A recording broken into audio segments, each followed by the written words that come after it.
لا إله إلا الله محمد رسول الله عليه صلاة الله وآله والأحب. Assalamualaikum warahmatullahi wabarakatuh. Siswa-siswi kelas 12 SMK Negeri 1 Ponjong yang berbahagia.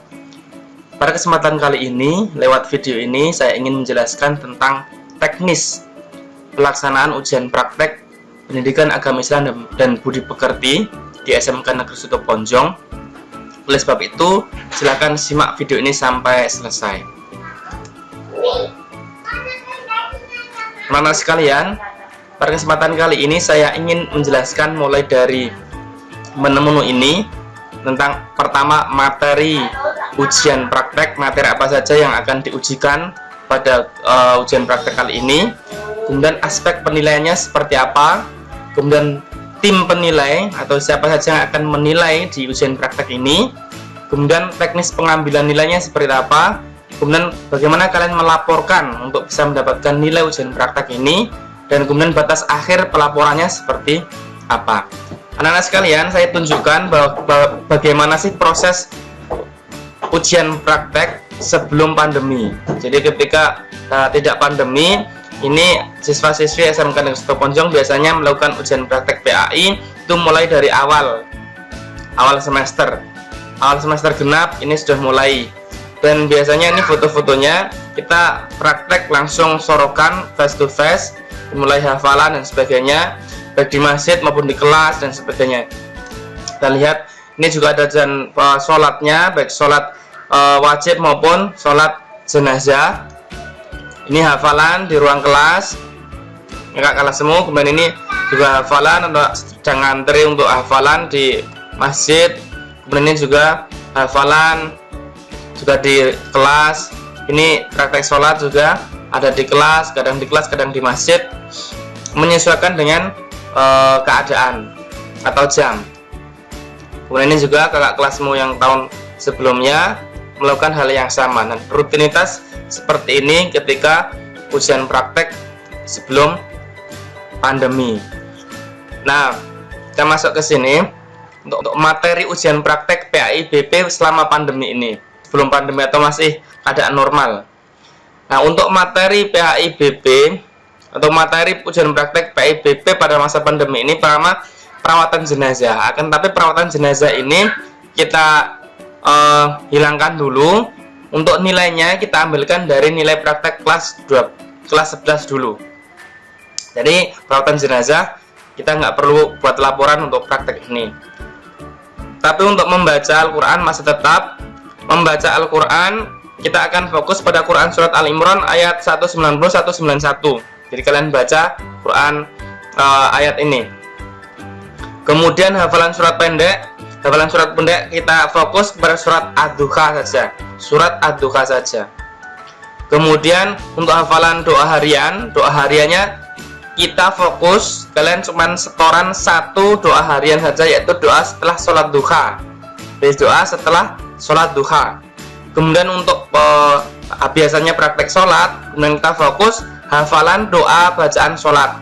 Nah, doa bacaan sholatnya itu fokus pada doa saat rukuk, doa setelah i'tidal, dan juga kemudian bagaimana teknis atau aspek yang akan dinilai. Pertama, untuk bacaan Quran surat atau membaca ayat, ini adalah ayatnya. Quran surat Al-Imran 190-191. Aspek yang akan dinilai membacanya adalah pertama adab, kemudian tajwid, kemudian kelancaran. Adab, tajwid, kelancaran. Nah, adab itu maksudnya apa? Adab itu nanti pastikan kalian itu pertama berpakaian seragam sekolah. Berpakaian seragam sekolah ini kita pilih yang putih abu-abu. Yang putri pakai baju muslimah. Ya, mengawali dengan bacaan ta'awudz dan diakhiri dengan bacaan tasdik. Ta'awudz itu a'udzubillahi minasyaitonirrajim, dan tasdik itu yang terakhir shadaqallahul adzim, seperti itu. Kemudian serius, tidak tertawa, dengan suara yang jelas, tidak ada yang tertawa, nggak tersesum dan sebagainya. Pastikan lihat background lihat layar, lihat Al-Quran, bisa melihat ini. Dan diutamakan berirama murotal. Kalau kalian bisa mengiramakan saat membaca ini, silahkan diiramakan. Ini bagian dari adab.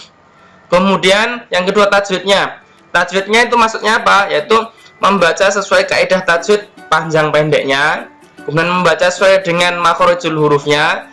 Ketika membaca sesuai dengan tanda waqaf, apabila berhenti di tengah dan sebagainya tidak ada tanda waqaf, berarti yang mengulang satu atau dua lafaz sebelumnya dan sebagainya itu. Dan untuk kelancaran maksudnya membaca dengan lancar, tidak terbata-bata. Itu ya, untuk aspek membaca Al-Quran yang akan dinilai ini 20 adab, tajwidnya 60, kelancaran 20, saya jumlah 100. Kemudian untuk berikutnya yaitu hafalan surat pendek, kita pilih surat Ad-Duha. Kemudian surat Ad-Duha atau hafalan surat pendek ini apa aja yang akan dinilai? Pertama adab, tajwid, kelancaran lagi.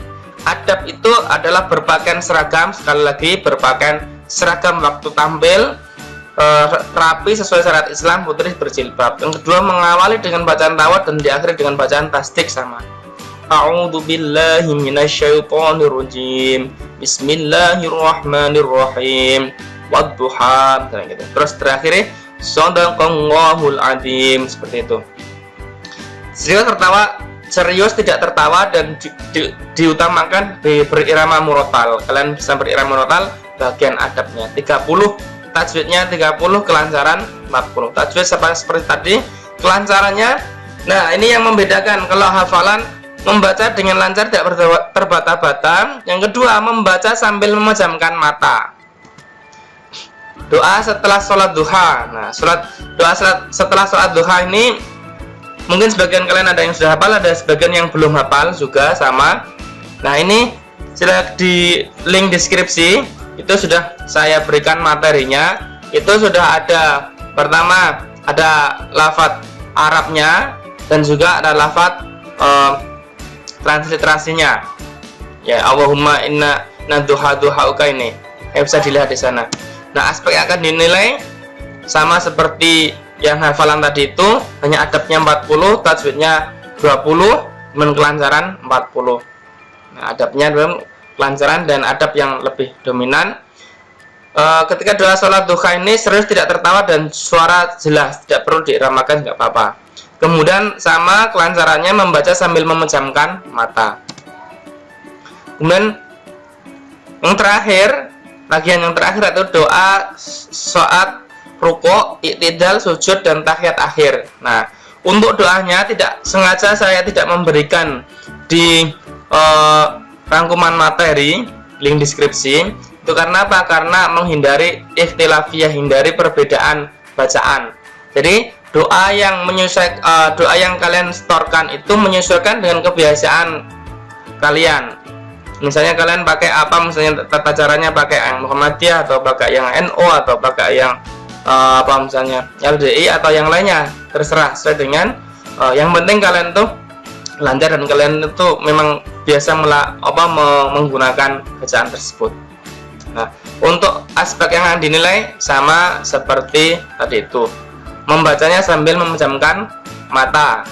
Lihat adab 30, tajwid 30, kelancaran 40 untuk doa saat rukuk, iktidal, sujud, dan tahiyat akhir.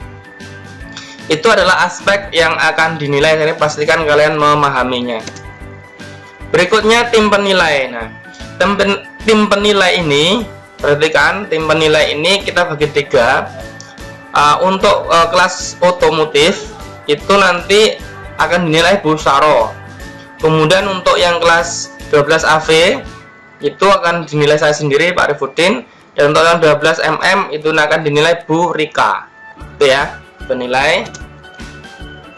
Berikutnya teknis pengambilan nilai. Nah, ini yang penting, ini teknis pengambilan nilai. Perhatikan baik-baik ini. Seperti apa kalian melaporkan untuk bisa mendapatkan nilai ujian praktek PAIBB ini? Pertama, silahkan buatlah video tampak muka, tadi video tampak muka dan badan dengan mengenakan seragam putih abu-abu. Pastikan jadi kalian membuat video seperti saya sekarang ini pakai seragam putih abu-abu yang lengkap, dan buat videonya tampak muka dan juga badan. Ya cuman muka sendiri, nggak muka saja, tapi juga ada badannya. Kemudian videonya itu kalian desain sedemikian rupa ya. Isinya pertama judul video. Jadi biasanya itu kan ada, sebelum kalian muncul ada judulnya. Judul videonya itu silakan dikasih ujian praktek PAI SMK Nusa Ponjong, kemudian kasih nama, kemudian kelas. Nama kamu siapa, kelas apa. Kemudian kedua, setelah muncul judul tadi itu, silakan perkenalan diri dengan salam. Assalamualaikum warahmatullahi wabarakatuh. Nama saya misalnya Arifuddin, kelas 12 OA. Nah, kemudian slide berikutnya itu kalian ada transisi ya, kemudian kalian pertama urutannya ini. Urutannya pertama kalian membaca Quran surat Al-Imran ayat 190 191. Nah, kemudian kalian kasih aja judul, kalian saat membaca itu kalian kasih nama hafalan membaca Quran surat Al-Imran 190 191. Dan ada Al-Qur'annya, kalian bisa membaca. Kalian kalau membaca berarti kan nggak perlu dipejamkan mata. A'udzu billahi minasyaitonir rajim. Bismillahirrahmanirrahim. Misalnya kayak seperti itu. Membaca. Kemudian setelah itu ganti slide lagi atau ada transisi lagi. Kalian kasih judul tadi pas waktu membaca. Saya membaca ada tulisan gitu ya. Kedua, hafalan surat Ad-Duha. Nah, saat hafalan surat Ad-Duha itu pastikan kalian itu menghadap kamera, kemudian mata tertutup. A'udzu billahi minasyaitonir rajim. Bismillahirrahmanirrahim. Wad-duha wal-laili idza saja. Ini pastikan mata kalian tertutup. Sehingga tim penilai atau kami yang menilai itu betul-betul tahu kalau kalian itu betul-betul hafal gitu. Kemudian hafalan surat doa setelah sholat duha dan hafalan doa saat rukuk dan sebagainya juga sama. Dikasih tulisan kamu setoran apa itu, kemudian kalian posisi memejamkan mata. Kemudian diakhiri dengan penutup. Nah, kalau sudah selesai, demikian laporan atau penyusunan laporan video untuk mendapatkan nilai ujian praktek PAI-BP. Mudah-mudahan bisa diterima. Assalamualaikum warahmatullahi wabarakatuh. Terima kasih dan sebagainya. Ucapan terima kasih dan sebagainya itu. Ini penutup untuk itu isi videonya ya. Dan terakhir, kemudian berikutnya video kalian itu durasinya berapapun, kalau bisa kamu potong-potong yang pokok-pokok saja sehingga tidak terlalu banyak durasi. Kemudian video kamu itu jadiin satu. Kemudian kamu upload videonya itu satu kesatuan tuh, video kamu diupload di YouTube kamu masing-masing. Jadi kamu upload di YouTube kamu masing-masing setelah semua rangkaian video itu. Kemudian setelah itu kan setelah terupload di YouTube kan ada link URL. Terakhir link URL video YouTube-nya dimasukkan ke e-learning. Nah, untuk teknis pengambilan seperti ini silahkan di screenshot biar nggak lupa. Screenshot seperti apa tahapannya, screenshot like HP atau apa. Kemudian link URL video YouTube-nya dimasukkan e-learning. Nah, itu tahapan teknis pengambilannya sehingga kami bisa ambil nilai. Contohnya di sini. Jadi kalian silahkan masuk di e-learning, kemudian cari untuk mapel pendidikan agama Islam yang belum mengerti. Setelah itu kalian scroll ke bawah, kemudian cari sampai di sini ada ujian praktek PAI-BP. Ujian praktek PAI-BP ini video penjelasan teknisnya seperti video sekarang. Pengumpulan link video. Nah, ini kalian klik pengumpulan link video. Klik pengumpulan link video, nanti akan diarahkan seperti ini. Nah, kemudian kalian link URL-nya yang dari YouTube itu, kalau misalnya kan punya YouTube, nah URL yang dari YouTube itu silakan masukkan ke sini. Jadi seperti itu penjelasan untuk cara melaporkannya. Lagi ujian praktek tanggal akhirnya, batas akhir pelaporannya Rabu 10 Maret 2021. Oke. Karena demikian apa yang dapat saya sampaikan untuk teknis pelaksanaan ujian praktek PAI-BP pada kesempatan kali ini. Mudah-mudahan kalian bisa memahami. Saya cukupkan. Akhirul kalam. Assalamualaikum warahmatullahi wabarakatuh.